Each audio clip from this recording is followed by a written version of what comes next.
We want to wrap up today with hearing some inspirational words from a couple of folks. And I have the great pleasure of being able to introduce Bill Dorland. And you've heard me mention him a couple times, and I mentioned it in the context of Bill having been somebody who really spearheaded the conference, the patient conference in 2008. But there's a few other things about Bill that you probably should be aware of. He was very much his own self-advocate, going to a rare disease organization where he met several other patients who had chordoma at the same meeting. And Bill's got a huge heart, and he realized that there needed to be a way for us to all be connected in some fashion. And so I called him an agitator this morning, but I mean that I called Adrian an agitator also, and Sharon Berlin is an agitator, and Norma's an agitator. All of those early folks are agitators. In the fondest way possible, I can say that, because when you have a rare disease or an orphan disease, if you're not agitating, you're not moving things forward. Because if you're not the squeaky wheel, then people aren't able to learn. And as you all have had the same experiences, you've had to educate many of your own doctors as to what's going on.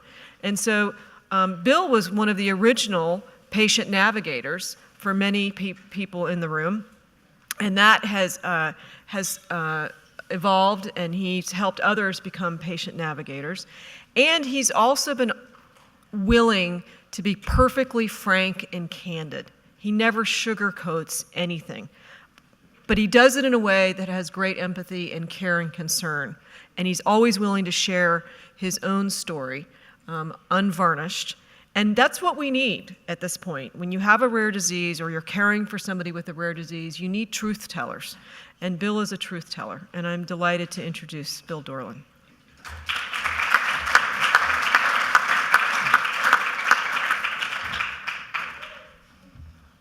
So I don't often speak with notes. I'm a professor, so I just imagine people will like whatever I'm going to say because we're an arrogant lot. But I wanted to get this right today, so I have sort of sketched out what I want to say. So if I look down, it's my own weakness. So I'm one of the lucky ones, right? I got, since 2004, I get about 1 to 3 new chordomas every 2 years. So I was diagnosed in 2004 when my younger daughter, Julia, had already been gone for about a year, and my older daughter, Kendall, was 7 years old. Kendall was in some of the pictures, actually, that have been shown here at this meeting. She was in front and about that high near Justin, and now she's 6 feet tall and a wonderful young woman, so I'm quite proud of her. She's 19. Anyway, when I arrived yesterday afternoon, I recognized 8 of the doctors who have taken turns saving my life. They were in the room here. And they've all seen me, all of me. I'm a sacral patient, right? So, heck, if you saw Dr. Heery's talk, then even you've seen an MRI of my butt. What's left of it, that is. So the first thing, I walked in here yesterday afternoon, and the first thing anyone said to me as I walked in was, one of my surgeons walked up and said, he laughed and he said, "Why do you even bother wearing pants to these meetings?" You're right, so you all know me pretty well. And, you know, after 12 years, I know these doctors pretty well, and I think there's no finer group of people in the world. So as Heather said, building the patient community is something that has been important to me. This has been said a couple of times at this meeting, but I want to acknowledge publicly that I know that I have not been one of the prime movers of this effort of building the patient community, not directly. So many other people have done far more. My direct, tangible contributions were some time ago, a decade ago, and many of the people in this room have done far, far more for our community, and I thank you for that. But let's talk about the community. There's reasons why I think a strong patient community is important. A strong patient community produces better individual health outcomes. How? We provide comfort to each other in times of stress. At least 2 of my fellow patients here in this room have literally saved my life by getting me out of despondent places and into treatment which worked, which I didn't think would. Those of us who are lucky enough to live near one of the Chordoma Centers of Excellence, or 2 in my case, I live near Hopkins and NIH, often open our homes, providing physical comfort to the many patients who are forced to travel far from the comfort of their own homes in order to survive and thrive. A strong patient community also helps to normalize the craziness of having cancer. Half of all American men and a third of all American women will be diagnosed with cancer. I assume the statistics are somehow roughly equivalent in the rest of the world, but I don't really know the rest of the world numbers, and there's a lot of variables in there. But seeing and knowing others who are dealing with the same surprises, losses, pain, confusion, and all of the rest that we get is something that I actually treasure. I've read hundreds of stories on our various websites. I read them and I reply to them until I'm too full of grief to read anymore, and I take a break. Sometimes those breaks are years long. It takes a while to encompass, to handle all of that. But I keep coming back for more because this normalization and knowing others is just so important. Speaking of the patient community, in the coming months, we're going to be testing some new technology. It's going to be new ways of staying in touch with one another and new ways of finding out what's new. So please watch out for that. I'm not going to say anything more because we're not sure how it's all going to work, but we are committed to it.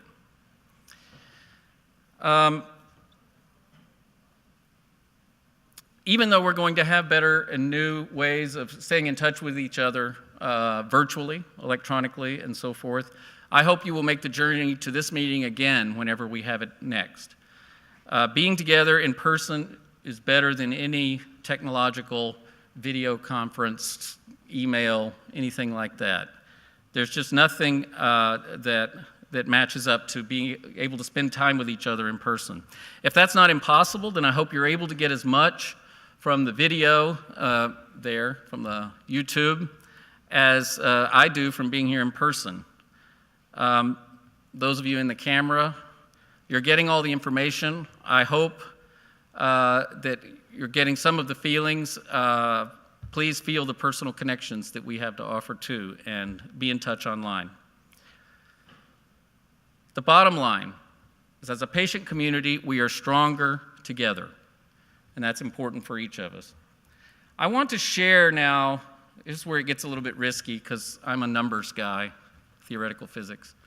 But I want to share a personal message with, and I see the doctors have largely left, with the patients, caregivers, and loved ones who are still here today. You may find from time to time that you lack purpose. You may find that you can't do the things you once could do. And you may question, at least I have, whether you have a role left to play. Now, I don't accept the fuzzy notion that my cancer is a gift. Incapacitating pain, this is a gift I would like to give to only a few people. Cancer is dreadful, and that's it. But I do know of one upside. So here it is. You are inspiring. You may feel unwanted gazes. You may feel embarrassed by your new disability or wish to hide your loss, even if it is actually invisible, undetectable to others. You may think you embarrass the people you are with when you fall or cry or get caught pretending to read the menu when actually you can't see it at all. Actually, you inspire everyone who really sees you. Think about that. Our stories are powerful, they're painful, and they're real. These are not Tolkien fantasies with elves and dwarves and orcs. This is real pain, real loss, real determination, and real spunk. So remind yourself, please, whenever you feel like you're living in someone else's world, that in fact, you are a brightly shining light. You're an inspiration for others, for those who love you, and actually many more people you don't even know are being inspired. They may not tell you as much, but I'm telling you, it's a certainty. So know that you are lifting up the people around you. That is the gift of pain and loss. Okay, so risky part, but let's do it. Please, everyone, stand up. I want you to stand up, and it's not a pledge. You don't have to cover your heart. You don't have to raise your right hand, none of that. But I do want you to repeat after me. I am inspiring. My losses are real. My joys are real. But I am inspiring. I inspire others. Okay, good, thank you. Now you can sit back down. Just want you to remember that, and part of standing up is to build it into your brain. It's a different part, the muscle part. Okay, so now we've done with that. We've established that you are inspiring the people around you. What else can you do? Here are 5 easy actions that I want everyone to take. First, can we pull up Amazon.com, please? If you don't know already about this, I want you please to go to Amazon.com and type the word smile into the search bar there, as he's about to do. Type smile, and I think if you just hit return, it'll probably work. Yep, the top entry is Amazon Smile. Does anyone not know about this? Any hands about not knowing? Okay, good. So Amazon Smile is a powerful and wonderful thing. If you go there, as we just did, and you designate, follow the rule, go ahead and click on it, please. Yeah. So there's the instructions. So all you had to do was go to Amazon, type smile, top link. If you follow the directions, you can designate the Chordoma Foundation as your charity of choice. And every time you buy anything on Amazon, Jeff Bezos' money, some of it goes to the Chordoma Foundation. It costs you nothing at all, right? This is free. There's no funny business. I don't know why Amazon's doing it, but once you've done it, then you do have to remember, if you shop at Amazon, to go to smile.amazon.com at that point, and then everything you buy, there's a bit of money that goes to the Chordoma Foundation. Yeah? There are browser extensions that will automatically redirect you. Okay, great. So then we will get those out in the Facebook group or something. Yes? Does it work with scrolling? Yes. Yes, absolutely. Right. So once you've figured out how to do it and you're comfortable enough to answer questions, tell your friends and family to do the same thing and have them type Chordoma Foundation. Don't have them sign up for some other charity. Have them fill in Chordoma Foundation as well, and then everything they buy will result in some of Jeff Bezos' money going to the Chordoma Foundation. So that's one. Second, and you can go back to the other slide now, thank you. Second, I want you, everyone here, regardless of where you are on your journey, I want you to get on the internet and learn about clinical trials. I have participated in 6 clinical trials so far. I'm still up here, can stand on one leg, at least for a second. I want you to learn about them and then see if you can sign up for something. When we volunteer and participate in experimental research trials, clinical trials, that is something we can do to move the research forward. If you find it difficult to navigate the clinical trial world, it can be a little bit jargon heavy, a little bit complicated. Ask Shannon at the Chordoma Foundation to help you. She can do that, or ask me to help you. I can guide you. Third, tell other Chordoma patients who are not here to do the same thing. Get online, learn about clinical trials. You know, off notes here, and I see the timer. Yeah. I'm suggesting if you go online and you read about them, you may find that there's something that you can volunteer for, even if wherever you are in the journey. You may have a tumor now, you may not. There are lots of different ways to volunteer and a lot of different criterion. So if you go there and you learn about it, then you may find opportunities that you can volunteer for, or you may just throw your hat in and call NCI or Sloan Kettering or whatever your local hospital is and say, what am I a candidate for, and let them figure it out, and then they can tell you. They will take care of all that. You tell them your story, they'll do the work and tell you which ones you can. That's how I found my 6. I didn't have to choose. They chose for me and said, try this, try that, right? So it's not hard, right? It can be confusing and it can be a little bit complicated, but it's not hard. And the payoff for future patients is it's the only way that we can personally directly contribute to each other's health. Right. So we have to provide these scientists and clinicians who did the morning presentations. And by the way, these are the best and brightest anywhere in the medical world. Josh doesn't mess around when it comes to finding people to work for us. We need to provide these scientists and clinicians with the ability to test their ideas. Sometimes you even get paid. I get a check for $40 every 2 weeks. Woohoo! It's not going to change the world, but it's nice. That's not the reason to do it, of course. The reason to do it is easy. The rate-limiting step in the search for cures for chordoma will always be clinical trials. That's because it's a rare disease. When I was a little boy, my mother told me I was 1 in a million. You probably heard the same from your parents. Little did she know. Look, rare diseases are hard to beat because there are so few opportunities to try out new therapies and tests. You may be able to help. So if you find out if there's a trial that you can participate in, you don't have to worry about whether it's wise, whether it's in your best self-interest. The medical teams that run the trials won't let you work against your own best interests. They're very caring, patient people. You saw Chris Heary, there's others just like him around the country. Fourth, consider supporting this community at any level that you can. Personally, I have a daughter in college, and instead of going where I teach, where it would be free, she chose Georgetown. It's $250,000. I have a full-time job, so I'm busy, and I have plenty of medical bills to pay. I've only managed to send money at the level of something less than 1 day of salary per month to the foundation. But over time, even that adds up. And if we all do at least that much, there will be more breakthroughs, and they'll come more quickly with certainty.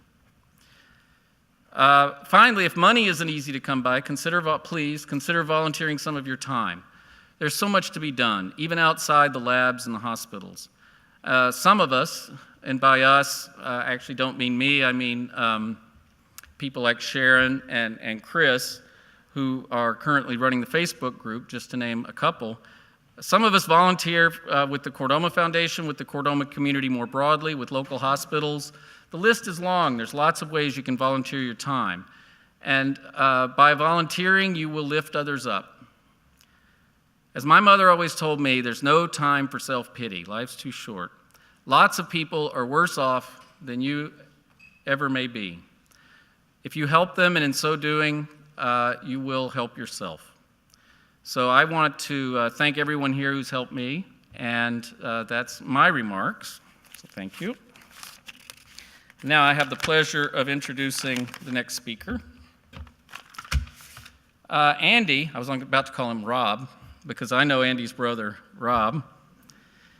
Andy's initial focus coming in to activity in the Chordoma Foundation world was, like mine, was with patients. At first, I don't know if it was your really first task, but one of the first things that you did was to lead the Education and Outreach Committee in a particular project of developing the community survey a few years ago and administering. He's a mover and shaker in the world who, unlike me, makes money when he goes to work. And we're really, really lucky to have family members like Boo Boo, which is what he goes by. I got that information from Brother Rob. lucky to have family members like Boo Boo here who will spend so much time working on what's important for us and for the Chordoma community. He's now the chair of the board for the entire foundation and has been since a year, since last year?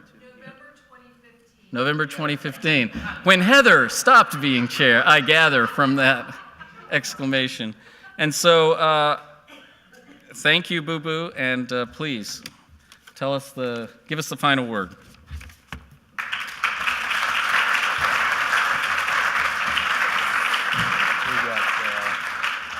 So important findings from New York conference a couple of years ago. There were two things. Never go last, because everybody wants to leave and get a cocktail and relax and get out. And number two was never follow Bill, both of which I find myself doing. And I'm going to be pretty brief, and I prepared a few slides to run you through, but I don't mind being interrupted at all. If there are comments or questions you have to make, it's not offensive to me. Most of what I do as board chairs basically say please and thank you. And to have the opportunity to say thank you is really meaningful. So I realize when I put together this list, we have a larger list of people to say thank you to than ever before. Josh is not here, but I presume everyone in this room knows him basically as kind of the go-juice of the entire community.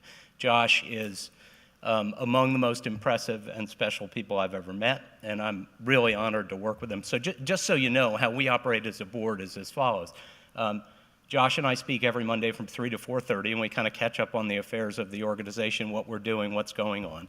The board that I serve on makes no significant decisions about research except to hear from the medical advisory board and the scientific advisory board and from Heather's new community advisory board to bring together the kind of all robust scientific understanding. Josh and that team basically spit out to us an understanding of what they would like to accomplish. And that's a really meaningful bit of feedback, and I'll talk about this a little later.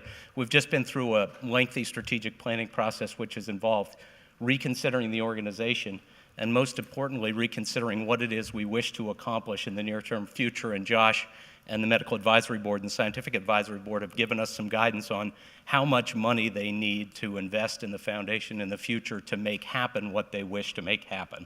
We're trying to do a better job as we get to be a much bigger group of people and advice starts coming in from many different quarters. We're trying to do a better job of pulling that all together so that the organization, which does marketing and communications and outreach and runs conferences and raises money, can support what we all believe is in the best interest of the patients in terms of providing the right tools necessary to the researchers. And that we realize now that we have very significantly bigger dreams, we're going to have to professionalize that and make sure it comes together in a better way.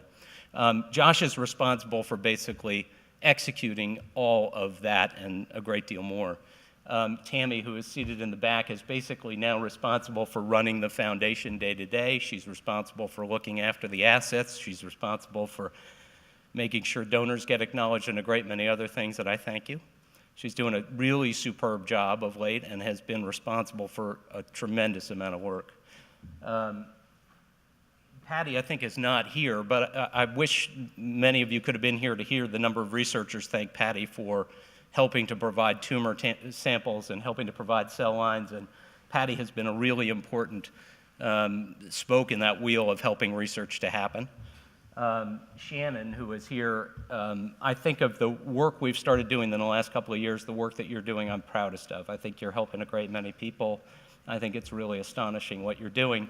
We look at something called Dunbar's principle. I don't know if anybody knows that. Dunbar's principle says, once you get to knowing 150 people that you communicate with often, you can't communicate with any more pretty well. Shannon kind of blew through Dunbar's principle on March 31st, and she's now got, 400 people or something like that inbound since the first of the year asking for advice.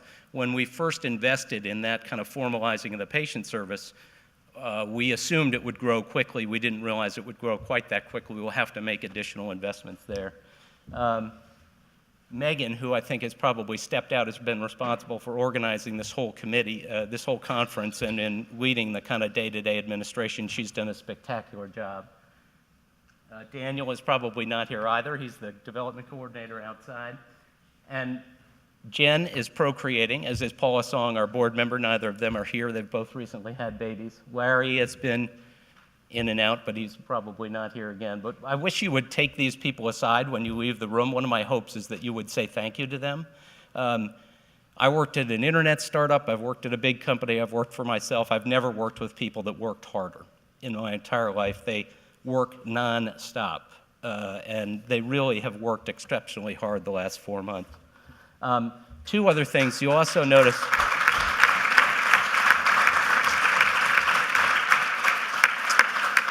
So again, in terms of kind of professionalizing and growing the reach of the organization, two other things have happened recently I'm really proud of. One is we've hired Gillian Parrish, who is here, and some of you may have met her.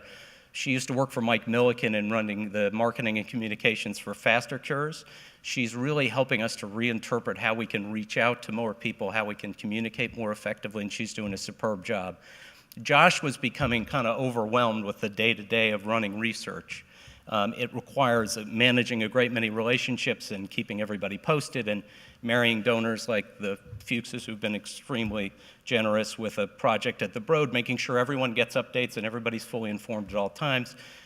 We've hired Diane Ignar as a consultant. She's a PhD who has been working for Glaxo for a great many years. She's now Josh's partner in overseeing and making sure we get the response from the research we invest in that we desire. And she's helping a great deal. And then, again, I would hope that you will thank all the presenters that spoke today. Many of those that were here for the research conference have left already, but getting them all together was incredibly profound. And one of the most meaningful moments to me is Silvia Stacchiotti from Italy is running a clinical trial, and Dr. Bolin from Memorial Sloan Kettering and Dr. Delaney from Mass General decided on the spot here yesterday to join her clinical trial because they had not heard of it previously, and they all got together and they're now going to join forces. That's the kind of collaboration that Josh and the team is able to make happen here at the conferences, and it's really, really meaningful. So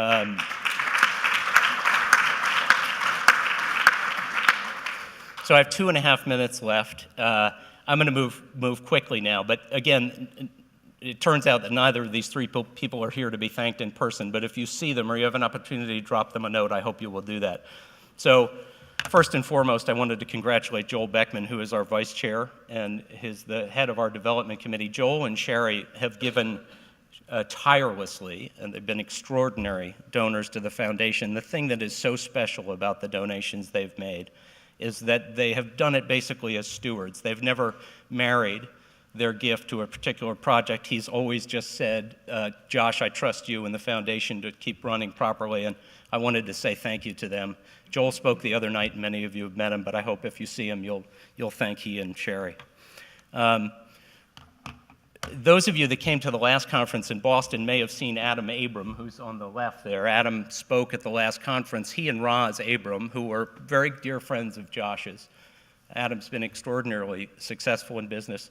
And he had a creative idea, which was to make a $500,000 gift to the foundation, but he wanted to do it under certain terms and conditions. So he said at the last conference, I'll give $500,000 if somebody else steps up and matches me. About 2 weeks after the conference, a retired professor named Youngdal Song, who had attended the conference because his children forced him to do so, he was having a really tough time with his disease and did not want to sit through a few days of conference, and they said, really go. And he felt it kind of changed his life, so he said, I'll be happy to match him. So Youngdahl and his family, Paul is now on the board, they gave almost the entirety of that to match the extraordinary gift that Adam and Roz had matched. Now, there are a few people in the world that are capable of extraordinary things financially. That's not the most of us. And so I want us all to remember that raising money for a foundation like this is a big pyramid. We talk often about the giving pyramid. There are going to be a few people, like the Fuchses and the Roys and the Beckmans and the Abrams and others, who are capable of extraordinary things, and they're going to give huge donations. I want to draw your attention to something that in many ways is equally or more meaningful, which is somebody like Steve Mandel, who many of you may know. Steve has an amazing story. If I'm telling you again, tell me to move on. But so Steve jumped out of a taxi cab in Manhattan and was sideswiped by another taxi cab. And he explained it to me this summer when we had breakfast as a Humpty Dumpty injury. He had extraordinary amount of damage to his body. And he had a series of surgeries to sort of stitch him back together. He broke a big number of ligaments. He broke a fair number of bones, dislocated a few joints. He had a very serious injury. He says it's ironic in retrospect, but in all of the imaging done to put him back together, these very serious injuries, it was determined that he had chordoma. This was a kind of a significant blow coming on the heels of this extraordinary damage that he'd sustained. So Steve is an extremely positive person. And so he said, well, I should overcome that by running marathons. One of his feet drops. He has a great deal of pain. He has trouble running. He's completely overcome that. He's just decided to get through that. And he has now done a number of fundraisers. The last 2 years, he's raised $80,000 for the foundation, which is pretty extraordinary. So the point I'm making is those of us who cannot write a $100,000 check, it doesn't matter at all. The fact is that all of us have to do our part to help, whether we volunteer or we commit resources to the foundation, or we do something like a letter writing campaign or run for the foundation. I just encourage you to take advantage of every opportunity to help us. Josh wanted me just to outline in his absence quickly what we have done since the last conference. You may know that we were raising between $300,000 and $650,000 a year 3 or 4 years ago. The Abram gift and the song match of that caused us to leap to the next level. We raised well over $1 million that year, more like $1.5 million. Next year, another family stepped in and made an extraordinary gift, and 2 years ago we raised just over $2 million. This most recent year, we had a very modest drop because the family that had given $1 million, that's sort of a one-time thing for that year, and they gave a very significant amount the next year, but not nearly as much, but we raised almost $2 million again. So we've invested that in research, as you can probably see. We've put on 5 conferences since the last time we were all together in Boston.